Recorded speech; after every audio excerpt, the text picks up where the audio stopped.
Bem-vindos todos. Estamos aqui em mais uma edição dos nossos diálogos interdisciplinares e hoje eu tenho a alegria, a satisfação, a honra de bater um papo com um dos grandes constitucionalistas do Brasil e, sobretudo, dos homens que mais conhecem direito constitucional dentro da nossa instituição, do Ministério Público da União.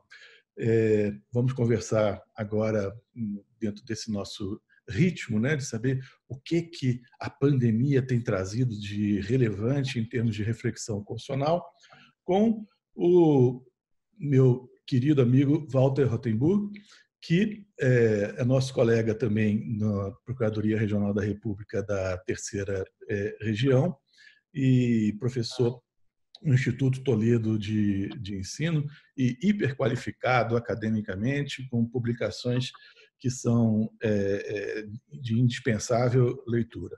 Walter, muito bem-vindo, muito obrigado por você estar aqui.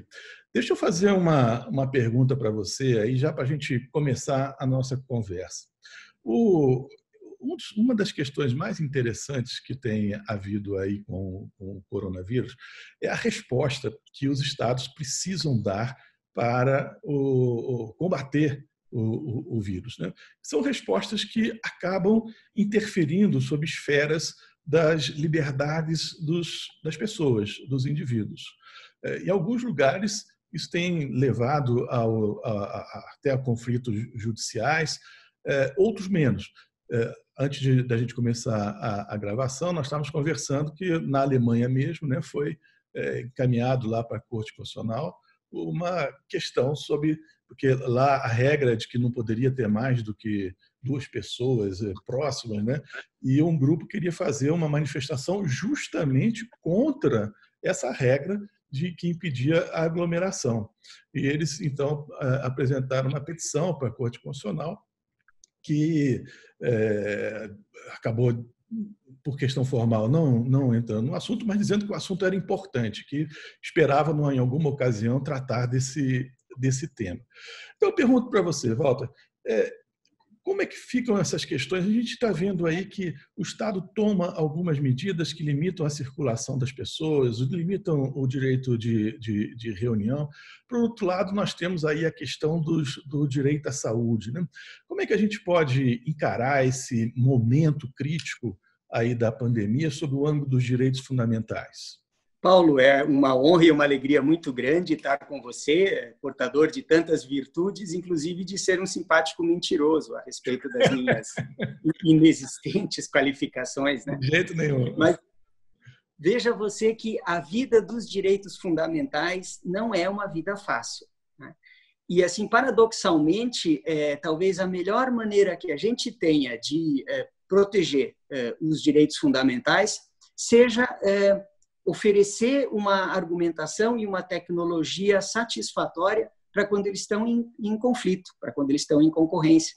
Ontem mesmo, num debate lá, o mote era o seguinte, com requintes, né, vamos dizer assim, de estética, que eles diziam o seguinte: como fica o direito de ir e vírus nesse contexto da pandemia? E é um pouco assim, né? Eu acho assim que fica muito claro que ninguém escapa e também nós não conseguimos adiantar os problemas relacionados a uma ponderação de direitos fundamentais. Por mais que a gente tente adiantar isso por meio de normas constitucionais, de leis e de estudos, há sempre um pega para capar prático e o jurista não pode fugir desse desafio, não é? O que eu acho é que esses conflitos de direitos fundamentais que se colocam, direito de reunião, direito de ir e vir, direito à saúde, direito ao trabalho, a economia que pode ser argumentativamente explorada dos dois lados, né? Se a gente não toma medidas adequadas agora, a economia sofre muito depois. E a economia também sofre se nós tomamos as medidas adequadas. Então, nós temos até uma brincadeira do tipo livre iniciativa versus livre iniciativa, economia versus economia. Não é? Uhum. Enfim, ela interpela uma racionalidade. Nós todos, desde os políticos que têm que tomar as decisões até os juristas que ofereçam eventualmente as orientações, nós precisamos interpelar uma racionalidade para trabalhar com isso. Eu fico até encabulado de falar sobre proporcionalidade ou sobre ponderação na sua presença, né? definitivamente um dos juristas brasileiros que mais conhece do assunto, mas, por exemplo, nós podemos oferecer uma pauta para o raciocínio, para resolver esses problemas. Os problemas relativos à necessária restrição ao direito de ir, vir e ficar, também tem essa dimensão, vamos dizer assim, estática, né, do direito de ficar em casa, que de alguma forma pode ser violado pelo empregador quando constrange o empregado a vir trabalhar numa situação necessária. Então, nós podemos equiparar isso a uma ilicitude grave do tipo violar o direito de ficar em casa. Bom, essas regrinhas que tentam nos orientar, embora não nos transformem numa espécie de Harry Potter, que com sua varinha mágica consiga resolver, não é, todos os problemas do mundo, mas essas regrinhas iniciam por essa ideia justamente, né, de maximizar os direitos fundamentais e implicar numa restrição a menor possível. Portanto, mesmo na hora de falar em restrição de direitos fundamentais, prevalece a lógica dos direitos fundamentais, que é uma lógica generosa. Fiquei pensando, por exemplo, nessa brincadeira das restrições, né? Eu fiquei pensando como é que a gente repropõe a discussão que está pautada no Supremo Tribunal Federal sobre o uso das máscaras, sobre o uso das máscaras no espaço público. E agora as autoridades públicas nos incitam a usar as máscaras. A meu juízo, isso indica, né, que a melhor solução seja aqui uma solução pró-liberdade de utilização de máscaras, salvo, obviamente, quando haja uma necessidade de identificação por razões policiais, de cometimento de crime ou de episódios terroristas, mas fora daí, parece que nós temos aqui uma validação do uso da máscara no espaço público. Enfim, se a minha aproximação não é descabida, não é? Quer dizer, Walter, que em momentos de crise, os direitos fundamentais podem até mudar a sua conformação, né? Até o seu âmbito de abrangência. Isso é curioso, né? Porque nós vivemos um momento de crise que acaba abalando aí até o prestígio da Constituição, ou pelo menos as expectativas de leitura de Constituição que a gente tem, mesmo sem estar no estado de emergência constitucional, né? Sem estar numa daquelas hipóteses de exceção da vigência plena da Constituição. Esse é um dado interessante. Parece para você que a Constituição não está pronta para enfrentar grandes desafios, ou a Constituição só serve mesmo para situações ordinárias, ou é o intérprete que tem que saber ler a Constituição para ajustá-los aos desafios de cada momento? Justamente, agradeço a oportunidade de poder deitar uma reflexão sobre isso também, não é? Quer dizer, nós vivemos indiscutivelmente um momento de anormalidade, mas o instrumental jurídico que a gente tem, e não é só o hardware da Constituição, é o software que se desenvolveu nesses 30 anos de Constituição também, ele oferece uma resposta constitucionalmente ordinária para uma situação extraordinária, né?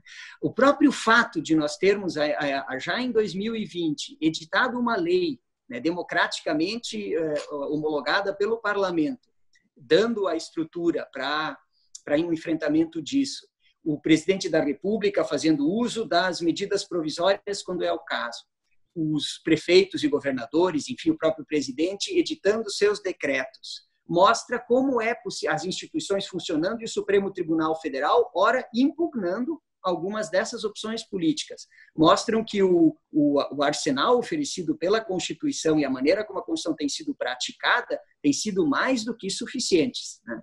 De modo que não é o caso de nós enfrentarmos essa situação extraordinária com uma situação constitucional extraordinária, como são os estados de crise, no caso, o estado de sítio ou a intervenção federal. O ministro Gilmar Mendes, numa intervenção recente no Supremo Tribunal Federal, ainda lembrava disso, né? Se os estados e os municípios chegassem a um ponto tal, nós teríamos até à disposição a intervenção, mas não é o caso. Então, eu acho que me coloco de acordo com você em que a utilização da Constituição e a maneira como nós podemos e sabemos interpretá-la estão se mostrando suficientes. Como eu disse, a própria edição dessa lei e desse aparato legal todo mostra que nós não precisamos de um estado de exceção constitucional.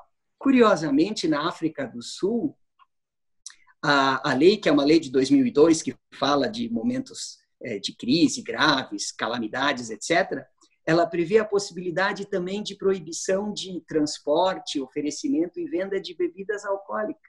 Olha. O que causou para os sul-africanos um tremendo desconforto. A fazer referência aqui ao ministro e professor Gilmar Mendes, né, ele diria o que será do Ministério Público sem o consumo das bebidas alcoólicas, né?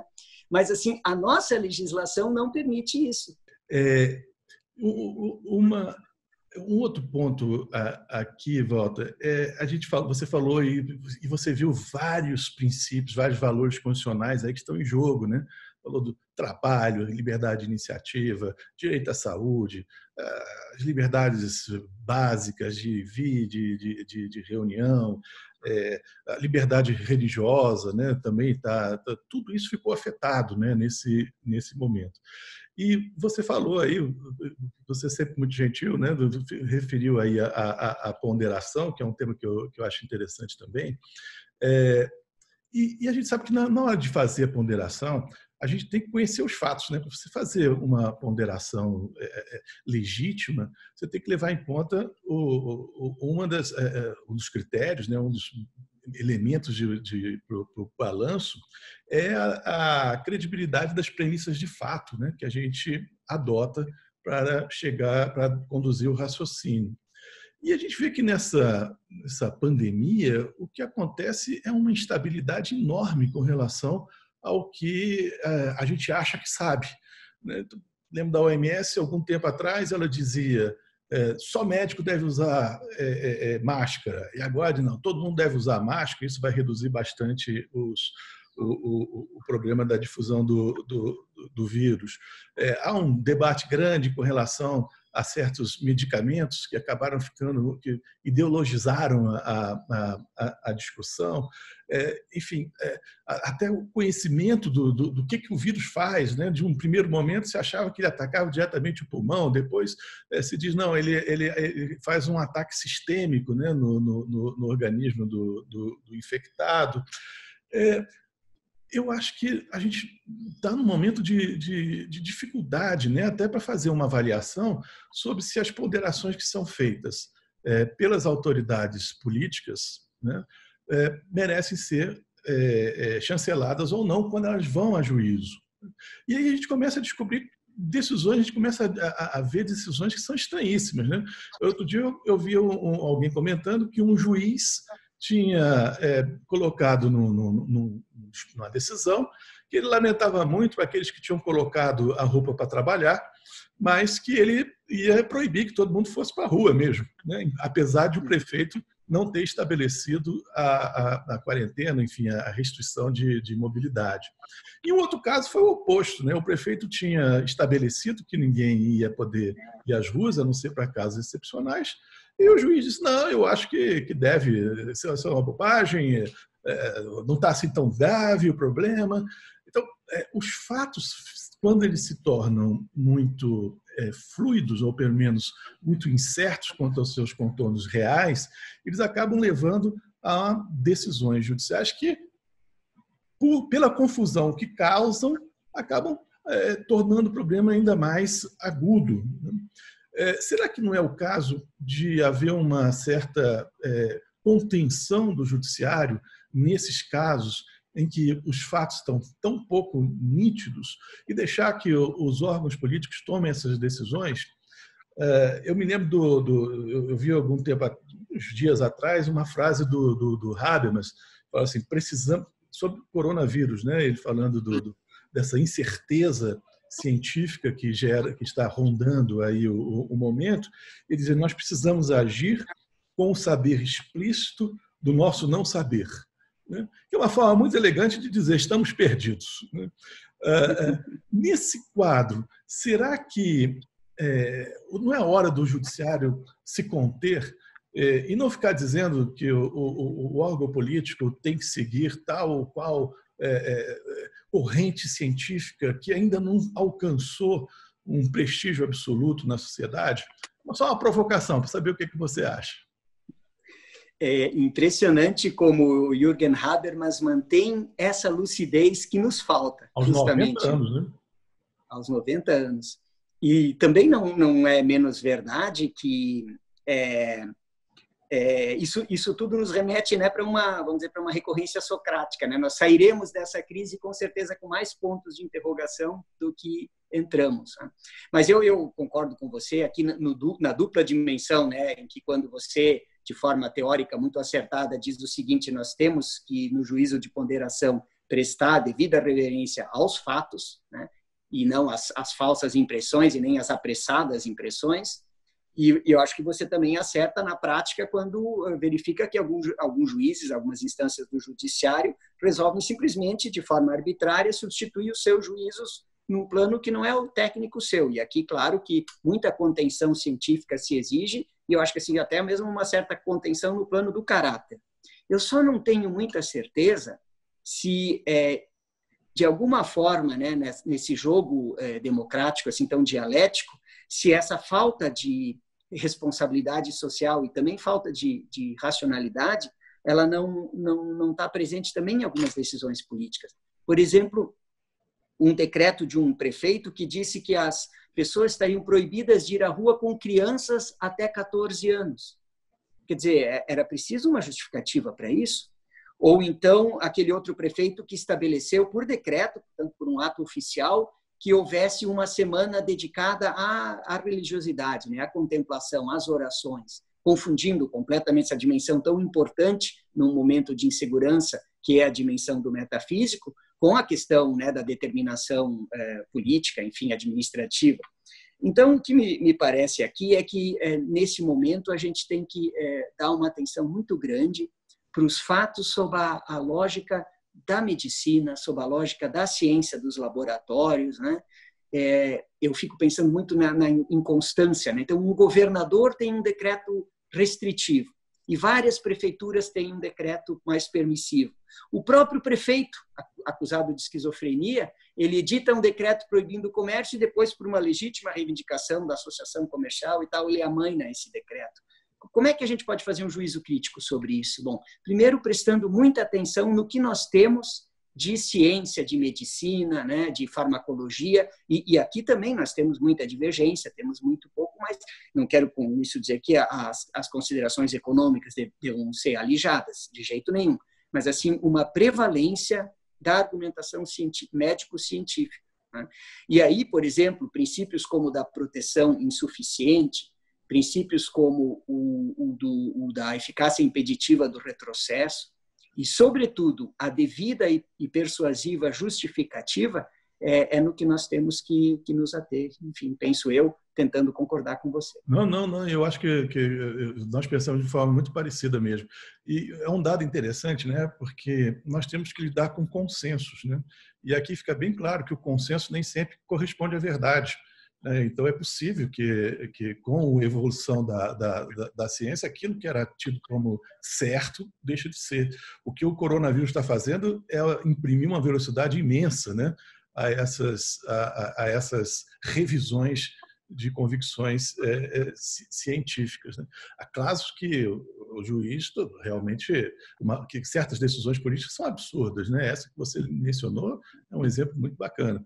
Quer dizer, todas as decisões elas devem ser fundamentadas, né? As decisões dos políticos, né, devem mostrar para o público que estão embasadas em algum consenso científico do momento, né? É como você pensa, Walter? Eu imagino.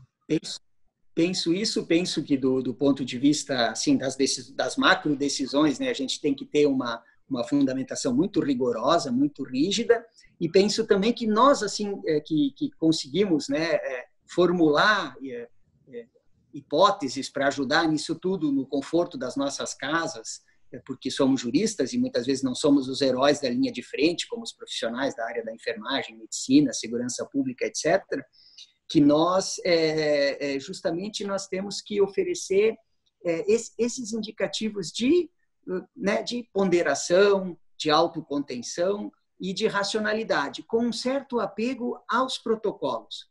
Teve uma decisão na França, muito interessante, que a França foi muito rígida, não é?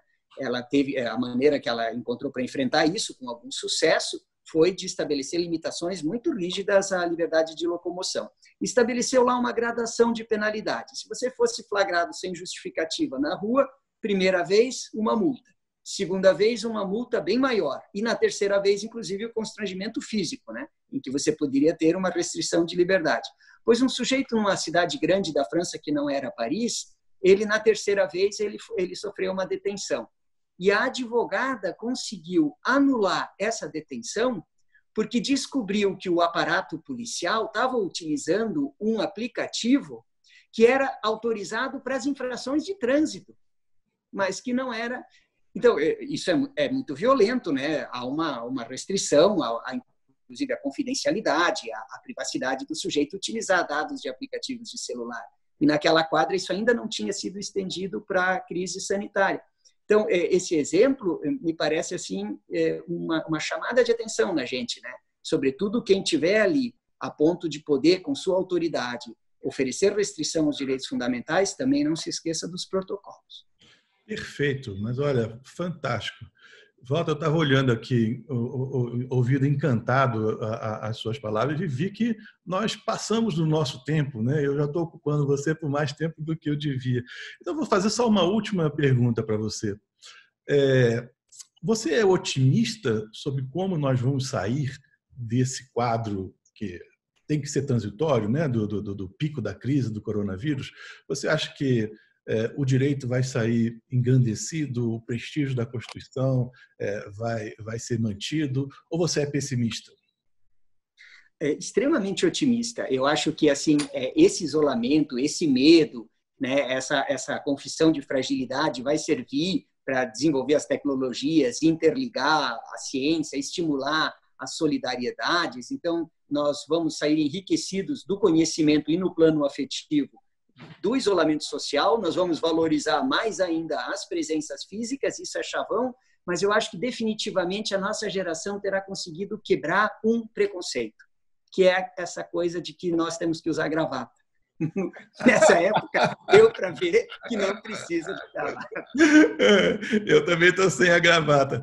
Walter, muitíssimo obrigado por essa conversa. Puxa vida, fantástica, deliciosa. Passou o tempo e a gente nem percebeu. Eu espero que a gente possa se ver brevemente para te dar um abraço físico, né? O que vai ser um sinal de que a pandemia terá acabado. Muitíssimo obrigado. Até a próxima. Recíproco, obrigado a você.